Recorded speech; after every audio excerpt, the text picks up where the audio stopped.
नीतीश कुमार मंत्रिमंडल विस्तार करना नहीं चाहते। अखिलेश सिंह ने तो यहाँ तक कहा है कि जो ना होता है उसको भी हाँ कराने का हम मादा रखते हैं। कांग्रेस से बदला ले रहे हैं कि आपने हमारे किए धरे पर पानी फेर दिया, हैक कर लिया आपने इंडिया गठबंधन। बिल्कुल बिल्कुल। बड़ा ही दावे के साथ ये बात कह रहे हैं कि नीतीश कुमार अपने 16% वोट को 17%, 18%, 20% कर सकते हैं, लेकिन उस वोट को 14 और 13% नहीं होने देंगे। ये समझ रहे हैं कि नीतीश कुमार कमजोर हुए हैं, स्ट्रेटेजिक रूप से उनको सहारे की जरूरत है। ये सब भूल जाइए, नीतीश कुमार इतने मजबूत हैं कि आज भी उनके दरवाजे पर भले ही उनके साथ नहीं हो, पानी भरती है भारतीय जनता पार्टी। बिल्कुल।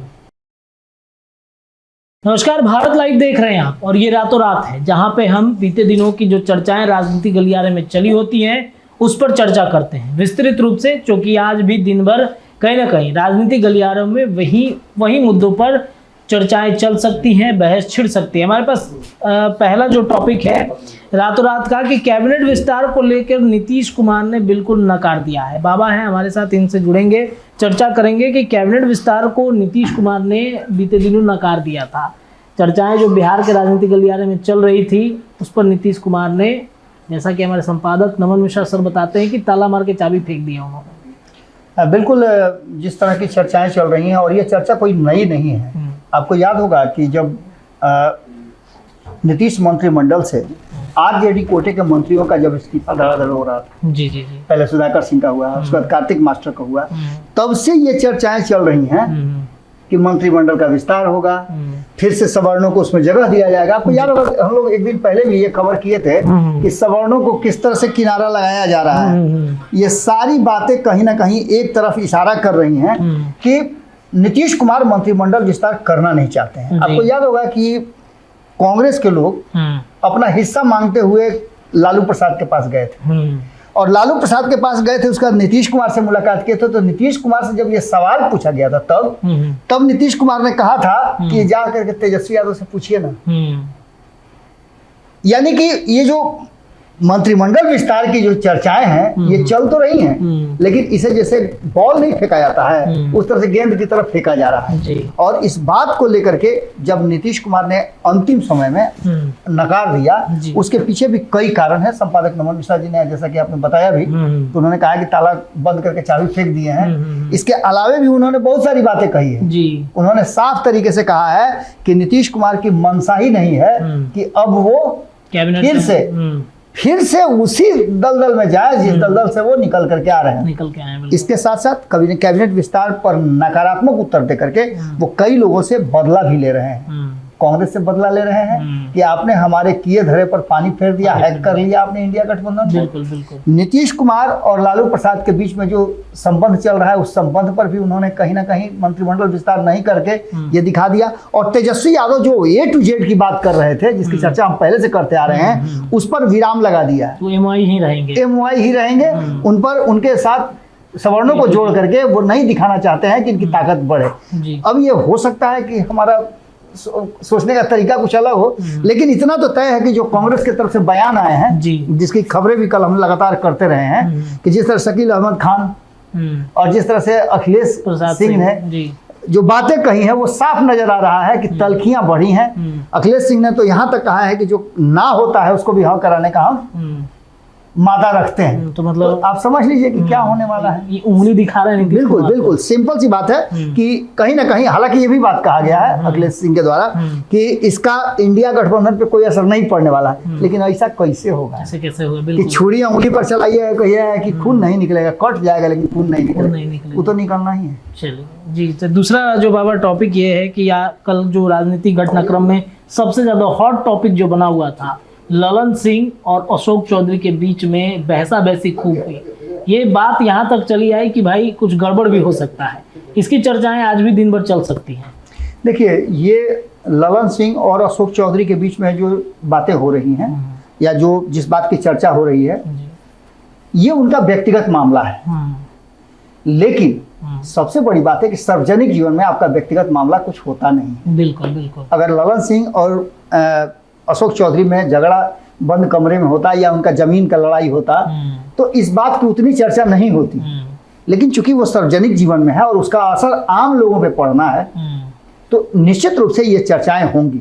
और चर्चा इसलिए और होगी कि उसी जदयू के एक विधायक ने ये कंप्लेन किया है कि मेरे अधिकारों का हनन हो रहा है।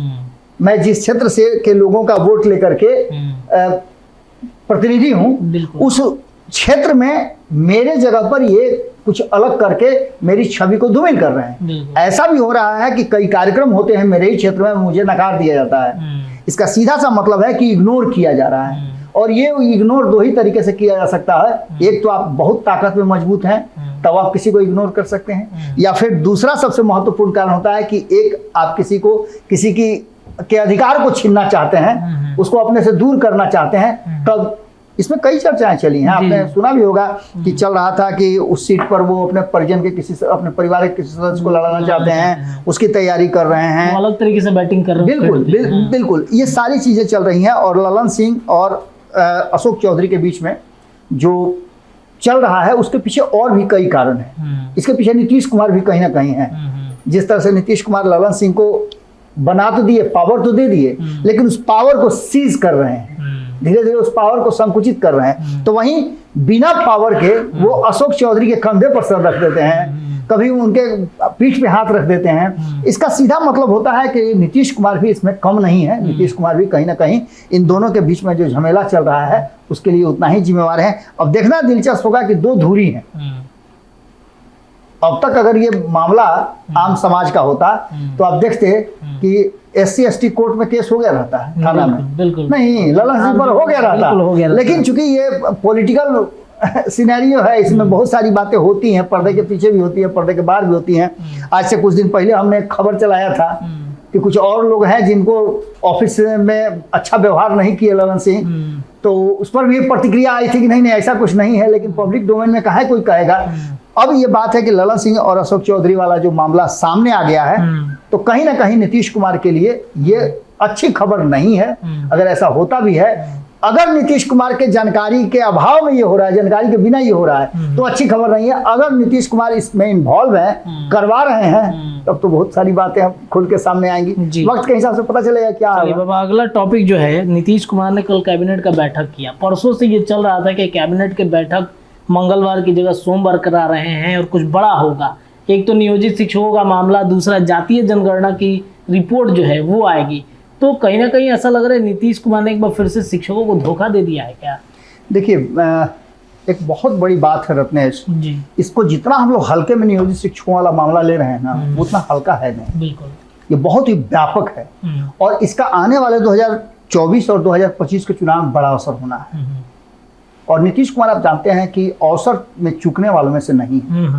हम बड़ा ही दावे के साथ ये बात कह रहे हैं कि नीतीश कुमार अपने 16% वोट को 17%, 18%, 20% कर सकते हैं, लेकिन उस वोट को 14 और 13% नहीं होने देंगे। हालांकि अभी जो वर्तमान परिस्थिति बनी है उसमें हम लगातार कह रहे हैं कि नीतीश कुमार से कुशवाहा समाज के अलग होने के बाद उनका वोट बैंक बढ़ा है, घटा है। तो ऐसी स्थिति में नीतीश कुमार कैसे उस वोट की भरपाई करेंगे और उस वोट का शेयर किसी को नहीं देंगे, वो सारा का सारा श्रेय उनको मिले। इसके लिए नीतीश कुमार समय पर अपना फैसला सुनाएंगे। जो चर्चाएं चल रही थी, इन चर्चाओं को लेकर के हम तो यही कहेंगे कि अभी भी भारतीय जनता पार्टी के जो बिहार नेतृत्व के लोग हैं वो थोड़ा सा और होमवर्क करें, उनको थोड़ा और पढ़ने और समझने की जरूरत है। नीतीश कुमार के साथ इतने लंबे समय 3 दशक से आप लोग हैं, लेकिन फिर भी नीतीश कुमार को नहीं समझ पाए। नीतीश कुमार इस शिक्षक नियोजन को लेकर के श्रेय किसी को दे ही नहीं सकते हैं। नीतीश कुमार वेट कर रहे हैं, जो संपादक नमन मिश्रा जी बार बार कहते हैं कि नीतीश कुमार भी कहते हैं कि चुनाव वक्त से पहले हो सकता है। तो नवंबर के बाद जब नीतीश कुमार को विशेष रूप से, अब नीतीश कुमार ये फैसला कर लेंगे कि उनको अब भंग कराना है विधानसभा, तो ऐसी स्थिति में उससे थोड़ा देर पहले उसका श्रेय लेंगे कि देखिए ये मना कर रहे थे, ये मना कर रहे थे, हमने किया। अभी शिक्षा विभाग किसके पास है? आरजेडी के पास है। श्रेय किसको जाएगा? आरजेडी को जाएगा। तो इन 4 लाख शिक्षकों का वोट चाहिए, तो उसके लिए ट्रिक तो करना पड़ेगा। अब हम भारतीय जनता पार्टी के लोगों को क्यों कह रहे थे कि उन्हें और होमवर्क करना चाहिए, तो भारतीय जनता पार्टी के लोगों ने अपने बयानों में आज पूरे दिन ये हो जाएगा, नियोजित शिक्षकों को हम दिलवा देंगे, तो ये कर देंगे, और लग रहा था जैसे वो लोग जबरदस्ती जा करके एक नियोजित शिक्षक को लेकर के नीतीश कुमार से हस्ताक्षर करा करके कागज दे रहा है।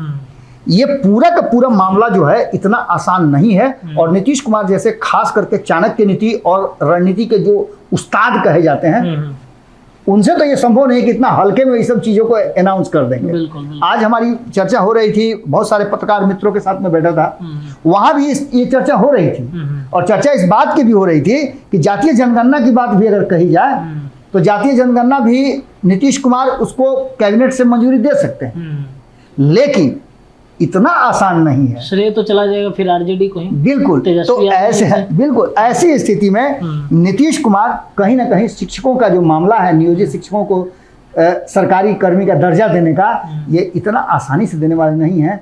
जब देंगे तो पूरा डंके की चोट पर देंगे। और इसका पूरा आप जीविका दीदी का देख लीजिए ना, महिलाओं को 33% आरक्षण, 35% जो दिया है सरकारी सेवा में, उसको देख लीजिए ना। आप देख लीजिए पंचायत चुनाव में जो 50% आरक्षण दिया है, उसका श्रेय कितना लेते हैं और उसका फायदा कितना उनको मिलता है। और नीतीश कुमार में बड़े बड़े बैनर पोस्टर अब लगाए जा रहे हैं। बिल्कुल। अब तो नीतीश कुमार तो कहते भी हैं कि हम तो कर रहे हैं, हम तो करते रहते हैं। आपने देखा होगा हम किए हैं, हम तो हमेशा करते रहते हैं, हम तो चाहते हैं कि बहुत कुछ कर दें। जी बिल्कुल। तो ये नीतीश कुमार का स्ट्रेटजी है। नीतीश कुमार को जो लोग ये समझ रहे हैं कि नीतीश कुमार कमजोर हुए हैं, स्ट्रेटजिक रूप से उनको सहारे की जरूरत है, ये सब भूल जाइए। नीतीश कुमार इतने मजबूत हैं कि आज भी उनके दरवाजे पर भले ही उनके साथ नहीं हो, पानी भरती है भारतीय जनता पार्टी। बिल्कुल।